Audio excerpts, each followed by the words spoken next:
이번에는 좀 큰 저희가 뒷수습을 해야 되는 시간입니다. 그 시간이 됐나요? 예, 하여튼 장인수만 부르면 이거 아주 사고가 터집니다. 아유, 일단 만나고 시작하겠습니다. 네. 장인수 기자님 박수로 맞이합니다. 네, 안녕하십니까, 장인수입니다. 네. 안녕하지 못합니다. 자, 시간이 없는 관계로 빨리 정리를 하겠습니다. 장인수 기자가 이제 매불쇼에 나와가지고 특혜 의혹을 하나 제기를 했습니다. 심상정 보좌관의 아들 이야기입니다. 네. 심상정 보좌관의 아들. 심상정 지역구에 있는 중부대학교에 심상정 보좌관의 아들을 인턴으로 채용을 했다. 그런데 심상정 보좌관 아들이 학점이 안 좋아. 그래서 학점 규정까지도 제외시켜줬다. 너무 심한 특혜잖아. 만약에 사실이면. 그리고 23개월을 근무를 해야 정규직으로 전환을 시켜주는 건데 이 심상정 보좌관 아들은 불과 12개월만 일했는데도 정규직으로 전환을 해줬다. 이거 너무 큰 특혜 아니었느냐? 라는 특혜 의혹을 제기를 했습니다. 정인수 기자가. 그러자 바로 정의당에서 입장을 냈습니다. 네. 입장을 좀 올려주시면. 이 입장이 좀 길어요. 예. 근데 각자 꼭 또 봐주세요. 네. 네. 이건 철저히 우리가 또 여기 받아들여 줘야 되니까. 그렇죠. 예. 근데 이게 좀 봤는데 간단하게 얘기하면 이렇습니다. 2024년 심상정은 장인수를 허위 사실에 의한 명예훼손 혐의로 고소를 했다. 그런데 경찰은 미진한 수사 끝에 불송치 결정을 했다. 이놈의 장인수는 불송치 결정만 믿고 또 허위 사실을 유포해대고 있다. 심상정이 이의 신청을 제기해 현재 서울 동부지검에 계류된 상태다. 장인수는 그만해라. 이런 겁니다. 네. 근데 뭐가 허위 사실인지에 대한 이야기는 없더라고. 그러니까 제가 이거를 반영을 해주기가 애매해요. 그래서 이제 장윤수한테 연락을 했죠. 너 허위 사실로 입 놀리지 마라. 나도 힘들고 피곤하다. 그랬더니 아유 나도 안 하고 싶은데 그럼 이렇게 나왔으니 어쩔 수 없네. 증거 들고 나가게 해서 나오게 된 겁니다. 네. 상황은 이렇게 된 겁니다. 내용을 한 번만 다시 정리해드리자면 2017년, 18년경에 중부대 금산 캠퍼스가 있어요. 대전 옆에 금산. 대전 옆에 캠퍼스가 있어요. 네, 또. 금산에 캠퍼스가 있어요. 중부대 캠퍼스. 여기에 TO가 하나 납니다. 무슨 TO? 산학협력단에 이제 뭐 행정직 직원을 직원. 계약직으로 뽑는데 TO가 나는데 한 명 뽑아달라 자리가 비니까. 근데 중부대가 황당하게 그걸 금산 캠퍼스에서 뽑는 게 아니라 고양 캠퍼스에서 뽑아. 중부대가 고양에 또 캠퍼스가 있거든요. 고양에도 여기가 있고. 이제 심상정 지역구입니다. 네. 그래서 뽑는데 음. 학점이 3.0 넘어야 되거든요. 졸업 학점이. 네. 지원을 하려면 계약직이지만 지원 인턴 자체가. 처음에 이제 인턴 뽑는 건데 그 규정을 삭제해줘요. 중부대에서. 그리고 고양시에 살면 가산점을 줄게. 그리고 가산점을 줘요. 갑자기 고양시에 살려고 어떤 그냥 막 만들어내. 아니 금산시에서 일해야 되는데 왜 고양시 감사점을 줘? 아니, 고양 캠퍼스에서 뽑는 거예요. 고양 캠퍼스로 뽑는 거야. TO는 캠퍼스가 충청에 두 개가 났는데 있어, 두 개가. 고양에서 뽑는 거야. 나 이거 이해가 잘 안 그러니까 가는데. 고양에도 캠퍼스가 캠퍼스가 있다고. 아니 고양이 캠퍼스에 있는 건 아는데 금산 캠퍼스에 TO가 났는데 왜 고양 캠퍼스에 뽑냐고. 근데 그게 이해가 안 간다는 거예요. 심상정 보장한 아들 뽑아줘야 되니까. 그렇게 의심한다는 거죠. 그거 말고는 설명이 안 돼요. 그걸 그래서 의심하는 이제 거예요. 그 하나 설명씩 드릴게요. 심지어 이 심상정 보장한 아들이 그래서 거기에 지원을 하는데 그러면 자기 서류를 내야 될 거 아닙니까? 자기의 어떤 뭐 어찌됐던 증명, 자기 뭐 프로필이라든지 이력서. 뭐 이런 것들을 서류를 안 내요. 이력서를 안 내? 네. 서류를? 네, 서류의 일부를 상당 안 내요. 상당 부분을. 네. 그러니까 나중에 내겠대. 나중에. 그러니까 중부대가 그래 나중에 내. 그리고 걔를 뽑아줘요. 뽑고 나서 낸다고? 뽑고 나서 낸다고. 그게 말이 돼요? 그러니까 말이 안 돼요. 이게 뭐- 말이 안 되는데 그러고 나서 하나도 못 알아듣겠네. 그러니까. 그게 말이 못 돼? 알아. 근데 이게 현실이에요. 이게 다 현실이야? 팩트예요. 아니 그 팩트라는 것은 어떻게 입증이 돼요? 자, 그래서 이제 천천히 해, 이걸 천천히. 다 설명드리기는 그래, 어렵고 그래. 하나하나를 천천히 그러고 해. 나서 응. 인턴으로 뽑아줬는데 뽑았어 실제. 12개월 이후에 정규직으로 전환을 해줍니다. 어. 정규직으로 전환을 해줘요. 근데 중부대 내부 규정에 따르면 23개월을 채워야 정규직이 될 수 있는데 네. 12개월만 지나고 정규직으로 뽑아줘요. 규칙 위반이죠. 네. 교칙 위반이잖아요. 그렇잖아요. 그러니까 자기네들도 좀 쫄렸나 봐. 어. 어떤 교칙을 만들어내. 이 사람을 정규직으로 전환해준 다음에 한 서너 달 지나서 우리 학교는 12개월만 지나도 정규직으로 전환할 수 있어. 라고 없던 규칙을 만들어내. 새롭게 만들어. 네. 그거 이제 서류를 하나 볼게요. 네. 서류가 있어요? 야, 이제 한다. 야, 이게 교육부가 네. 2021년도에 중부대를 감사해서 그 지적사항으로 제기를 한 겁니다. 정규직 전환 특혜 관련이라고 돼 있죠. 네. 이게 심상정 보좌관 아들에 대한 얘기예요. 중부대학교 산학협력단 박땡땡은 단장 박땡땡은 2018년 5월 8일 산학협력당 연구지원팀 인턴으로 채용된 김땡땡을이 심상정 보좌관의 아들이에요. 23개월 근무 후 정규직 전환 심의하도록 정한 당시 규정과 달리 인사평정이 우수하다는 사유로 채용 후 1년 만에 지나지 않은 위 김땡땡을 2019년 5월 8일 정규직으로 전환한 사실이 있음이라고 니네 잘못했잖아라고 지적한 거야. 그래 놓고 그 밑에다가 또 별표 당구장 표시해놓고 김땡땡의 정규직 전환 이후 2019년 10월 22일 산업협력단 인사관리 규정 해서 복무기간이 1년 이전이라도 정규직으로 전환할 수 있다는 규정을 추가한 것으로 개정함. 니네 이런 짓거리 했네. 그러네. 걸린 거예요. 19년 5월 8일에 정규직 전환했고 이 개정은 19년 10월 2일에 개정했고 감사 결과가 있었네. 네, 감사 결과가 있어요. 왜 감사 결과가 있어요. 근데도 그냥 덮어놓고 심상정 의원실과 심상정 전 의원이죠. 심상정 전 의원과 정의당은 그냥 사실이 아니다. 그래서 이런 것 때문에 경찰에서 장희수 명예훼손 아니야라고 불송치 결정한 거예요. 네. 그리고 이 이후에 어떤 일이 벌어지냐면 자 아까 이해를 못하셨다고 했잖아요. 네. 충청 캠퍼스에서 뽑아야 되는데 고양 캠퍼스에서 뽑았어. 네. 그럼 고양 캠퍼스는 인원이 많아지고 필요 없는 인원이 생기고 충청 캠퍼스는 인원이 없잖아요. 그러니까 누군가 내려가라고 지시를 합니다. 중부대학교가. 너 내려가.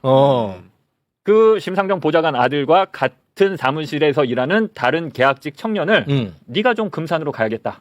네가 가라 금산. 예, 합니다. 근데 그 사람은 중부대에서 일하는 사람 아니고 의원실에 있는 사람인데? 그게 무슨 얘기죠? 아니 아니야. 무슨 소리 하는 거야? 거기서 일하는 사람이지. 고향에서. 보좌관 보좌관 아들이 중부대 입사를 했잖아요. 자 설명을 해줘. 금산 캠퍼스에 직원 한 명을 뽑아야 돼. 네. 금산 캠퍼스에서. 그럼 금산 캠퍼스에서 뽑았으면 문제가 없어. 네. 근데 생뚱맞게 심상정 지역구에 있는 고양 캠퍼스에서 직원을 뽑는다고. 그렇죠. 이거는 이제 아마도 그 보좌관 아들을 뽑기 위해서 이렇게 했을 거라고 보는 거야. 그러면은 여기 이제 한 명이 더 늘어나잖아. 고양 그러니까. 캠퍼스에. 그러면 한 명이 늘어나고 금산 캠퍼스에 한 명이 그대로 부족하니까 부족하니까. 그냥 생뚱맞이네 어떤 애 아무나 잡아가지고 너가 금산 캠퍼스로 가라고 했다는 거야. 무슨 말인지 알겠어? 이해하셨어요? 네. 이해 못한 걸로 이해했죠. 했어요. 그래서 그 당시에 네가 가라 금산 요 얘기를 누군가 들었을 거 아닙니까? 그렇겠지. 청년이. 그 청년이 한 얘기를 들어보실게요. 있어요 그게? 인터뷰를 있어? 했습니다. 네, 인터뷰를 했어요. 그 청년이 그 당시 상황에 대해서 뭐라고 하는지 그 녹취를 들어보겠습니다. 인터뷰 녹음 파일. 계속 물어봤어요. 별 문제 없습니까? 계약하는데 별 문제 없습니까? 이렇게 물어봤어요, 계속. 근데 뭐 큰 문제 없다. 계약하는데 문제 없다. 그러면 저 팀장님 말 듣고 저도 의정부 쪽으로 해서 새로운 집 계약하려 합니다. 이렇게까지 말씀드리고 의정부 쪽에서 새로운 집을 계약했거든요. 근데 그 계약한 한 달 정도 있다가 한 달도 안 됐나? 아무튼 그 안에 갑자기 저보고 충청도로 이제 내려가야 된다는 말을 하시는 거예요. 근데 그 상황에서 저도 어이가 없잖아요. 또 이게 계속 물어보고 진행한 건데도. 그런 상황에서도 어떤 내용이냐면은 뭐 아래 캠퍼스에 이제 두 선생님이 이제 공석이 생기니 네가 가서 대응을 해야 된다. 근데 저는 분명히 말씀드렸고 집 구하는 거라든지 저는 고향 캠퍼스로 지원한 거지 충청 캠퍼스로 지원한 게 아니다. 이틀은 뭐 충청으로 근무를 하면 되고 3일은 뭐 고향에서 근무를 하면 어떻겠느냐 이런 식으로도 제안을 했었어요. 그래서 좀 말도 안 되는 소리여가지고 그 당시에 그래서 제가 불합리함을 좀 느끼고 그냥 퇴사를 한 거죠 그때. 퇴사했어 결국. 아이고. 그러니까 이게 설명을 드리면 아이고. 계약직 직원은 파리 목숨이잖아요. 그러니까 계약 연장이 돼야 되잖아요. 근데 이제 그 고향 캠퍼스에 내가 계약직 직원으로 일하고 있는데 여기서 계약 연장을 해줘서 계속 일을 해야 내 집을 거기다 잡을 거 아니야. 그렇지. 그러니까 나는 계약 연장이 됩니까? 고향 캠퍼스에서 물어봐야겠지. 팀장한테 물어본 거야. 그렇지. 너 계속 쓸 거야 우리가. 그래서 그러면 집을 고향이랑 가까운 의정부 쪽에 잡을게요. 이것 때문에 그러니까 확실한 거죠 팀장님. 몇 번을 물어봤는데 그래 문제 없어. 집 잡아 그래갖고 집 계약을 해놨더니 한 달 뒤에 와 금산을 네가 좀 가야 쓰겄다. 진짜 너무하네. 네. 그럼 얘는 어떻게 해요? 그냥 관둬야지. 의정부에 잡았는데 집을. 네, 의정부에 집을 잡았는데. 너무하네. 이런 식으로 그 심상정 보좌관 아들이 그 근무하는 사무실에 직원 5명이 그만둬요. 5명이나. 네. 5명이. 그리고 이 제보를 제가 왜 믿냐면 이 제보를 한 게 이 직원이 근무한 데가 중부대 산학협력단 행정실이거든요. 제보자가 중부대 산학협력단 부단장 교수가 제보한 거예요. 부단장 교수가 이거 너무 심하다 싶었나 보구나. 자기가 데리고 있는 애들이 이런 식으로 다 쫓겨나니까 보좌관 아들 하나 들어와서 뭐 다 이렇게 떨려나니까 교수가 정의감이 있어서 중부대 김경환 교수님인데 이름 말해도 되나? 네, 제보하고 다 인터뷰 하신 거예요. 그래서 잘려요 이 교수도. 잘렸어? 아유 중부대에서 잘려요. 그리고 복직 소송을 통해서 최근에 복직 결정을 받았어요. 이 말이 다 맞아. 그래서 중부대가 깔끔하게 소송해서 졌어요. 오. 네. 그러니까 이걸 뭐가 사실관계가 아니라는 거야. 왜 근데 어제 또 냈어 정의당은 왜 그래? 아니 이거는 반성하면 되겠는데. 어떡하냐. 요 직원이 그래서 제가 물어봐요. 너 정의당에 대해서 다 그 내용은 알잖아요. 네. 너 정의당에 대해서 하고 싶은 얘기 없냐? 네. 그 정의당에 대해서도 어떤 얘기를 합니다. 네. 혹시 괜찮으면 두 번째, 세 번째 내용 계속 연속해서 좀 그러니까 틀어주세요. 자, 뭐 어떤 녹취예요 이번에? 들을게요. 이번에 저 같은 자기가 쫓겨났잖아요. 보좌관 네. 아들 때문에 쫓겨났잖아. 네. 예. 그러면 이 사람도 억울할 거 아니에요. 억울하죠. 너 억울하지 않니? 정의당은 청년을 위한 정당, 아. 진보 정당이라고 하는데 정의당을 보면 어떤 생각이 드니?라고 오케이. 인터뷰를 했어요. 네. 그러니까 뭔가 얘기를 했을 거 아닙니까? 이 청년이. 네. 한번 듣겠습니다.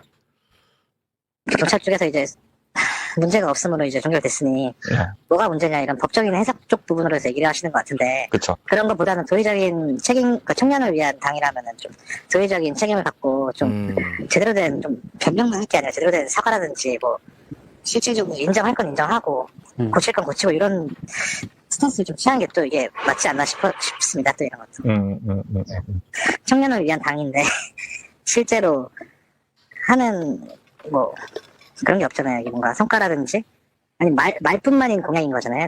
이제 청년들이 얼마나 취업에 또 힘들니까 지금 요새 또 안 그래도 그런데 예.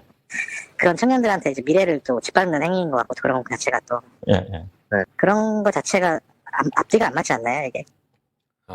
아니, 근데, 볼수록 진짜 화가 나는 게, 저는 지금 일단 특혜 채용에 대한 부분을 우리가 다루고 있는데, 그 내용을 들어갈수록 진짜 이거는 정의당 관련 의혹이라고 하기에는 너무너무 거리가 멀어. 첫째, 그게 문제인데, 또 두 번째는 우리가 지금 왜 다루고 있습니까?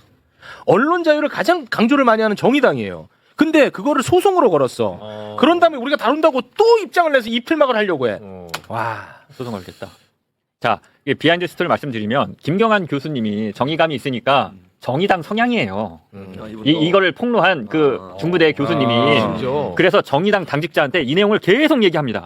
야, 정의당이 진보 정당이고 청년을 위한 정당인데 이러지 마라. 니네 보좌관 아들 하나 특혜 채용해서 정규직 만들겠다고 나머지 계약직 직원 대여섯 명을 이런 식으로 쫓아내는 게 말이 되니? 정의당이 이거는 좀 정리하자. 내가 그 언론 가서 제보하거나 이러기 전에 니네가 좀 정리해라. 이 지난한 협상이라고 해야 될까? 항의의 과정이 있습니다. 아이고. 결국은 정의당이 묵살합니다. 그러니까 정의당이 이걸 어떻게 하냐면 그냥 그 보좌관을 심상정 의원이 면직 처리해요. 그냥 너 나가. 네, 이렇게 해요. 근데 그것도 심상정 의원이 나중에 자기 선거 때 또 다시 불러서 써. 또? 선관위 저희 선관위에 불러서. 그러니까 완전히 절연한 것도 아닌데.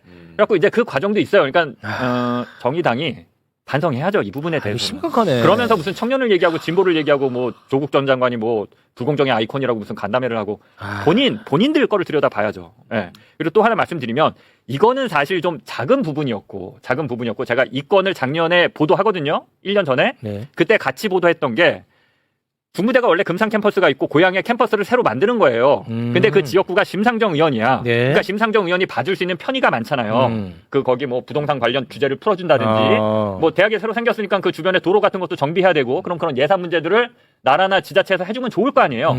이런 것들을 심상정 의원이 실제로 많이 도와줍니다. 거기까지는 오케이. 네. 그럴 수 있죠. 자기 지역구 잘 대학 되라고. 유치하면 좋지. 네, 잘 되라고 그럴 수 있죠. 네. 그러니까 중부대가 심상정 의원한테 정치 후원금, 정치 자금을 쏘기 시작합니다. 중부대에서. 중부대에서.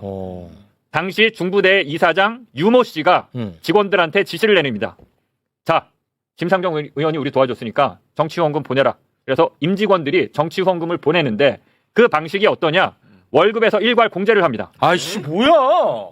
일괄 공제를 해요. 한 5만 원, 아니 10만 원에서 한 20만 원, 30만 원. 뭐 교수, 뭐 보직 교수는 30만 원, 뭐 보직 아닌 교수는 뭐 20만 원이나 10만 원. 뭐 그냥 뭐 직원은 뭐 10만 원, 5만 원 뭐 이렇게 해서 일괄 공제를 해서 100여 명의 교직원이 한 3년에 걸쳐서 심상정 의원한테 정치 후원금을 쌓여. 한 번에 뭉태기 돈을 줄 수는 없잖아. 와. 예. 네.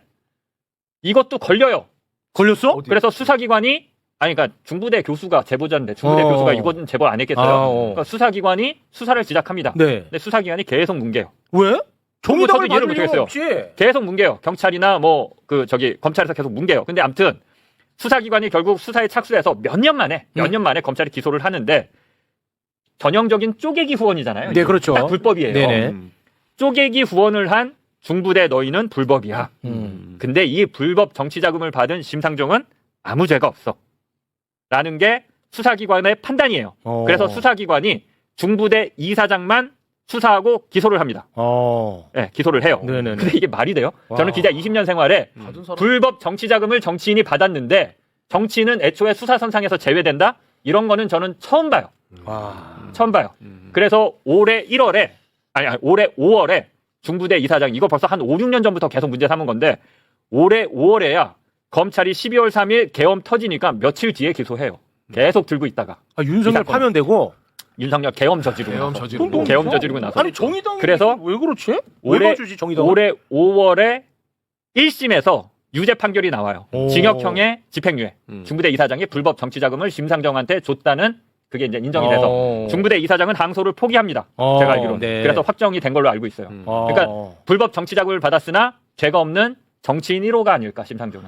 아니 근데 정의당은 정말 그야말로 군소 정당이고 힘이 없는 정당인데 대한민국 권력기관 검찰이 봐줄 이유는 나는 없을 것 같은데. 그러니까 이건 제 개인적인 추측인데요. 되게 신기하네. 이게 예를 들면 여당 입장에서 그 당시 여당 입장에서는 도움을 받을 수 있는 부분이 있다고도 볼 수 있겠지. 개인적인 추측이에요, 제 생각. 이건 100% 개인적인 추측이고요. 왜냐하면 소수 여당이었잖아요, 당시만 해도. 네. 그러니까 뭐 이게 도움을 주거나 야당으로서 역할을 할 수 있는 부분이 있지 않을까라는 생각을 하지 않았을까.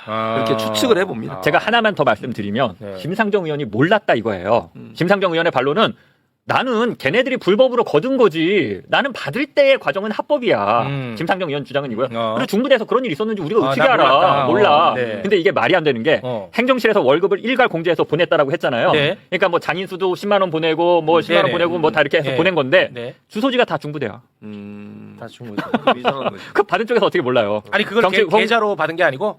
근데 누가 보냈는지 개인 정보를 남겨야 돼요. 그러니까 받은 남겨야 쪽에서도 돼? 알아야 돼요. 알아야 돼. 장인수가 보냈고 장인수 핸드폰 번호는 이거고 연말정산을 주소는 이거고 아. 이게 다 기재가 돼서 다 그 정보가 가요. 근데 뭐 한 수백 명이 다 같은 데야? 100명이 중부대 주소로. 와. 이거는 근데 몰랐대. 예, 그래갖고 수사기관도 아예 몰랐을 거래. 그리고 그래. 봐줘요. 예. 왜 그런지는 저도 모르겠어요. 예. 예, 알겠습니다.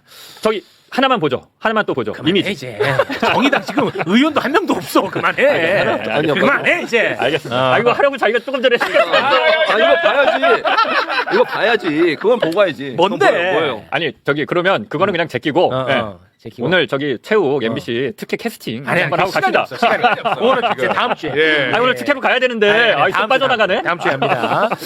안 부를 것 같은데 이제? 아니요. 자, 정의당도 또 하실 말씀이 있으면 연락 주시면 저희가 모든 것을 다 반영하도록 네. 하겠습니다. 근데 지금까지 이제 뭐 양쪽 의견을 저는 이제 들은 입장에서는 솔직히 뭐 장인수 말에 신뢰를 안 할 재간이 없습니다. 이런 자료들을 또 예, 가지고 사료가 오셨어요. 있잖아, 실제로. 예. 뭐 재간이 없어요. 왜냐?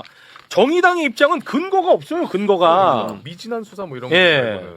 근데 기자님은 감사 결과 처분 다 나왔으니까. 네, 저희는 뭐 이거를 신뢰하지 않을 재간이 없다는 점을 말씀드리면서 오늘은 여기서 마무리를 짓도록 하겠습니다.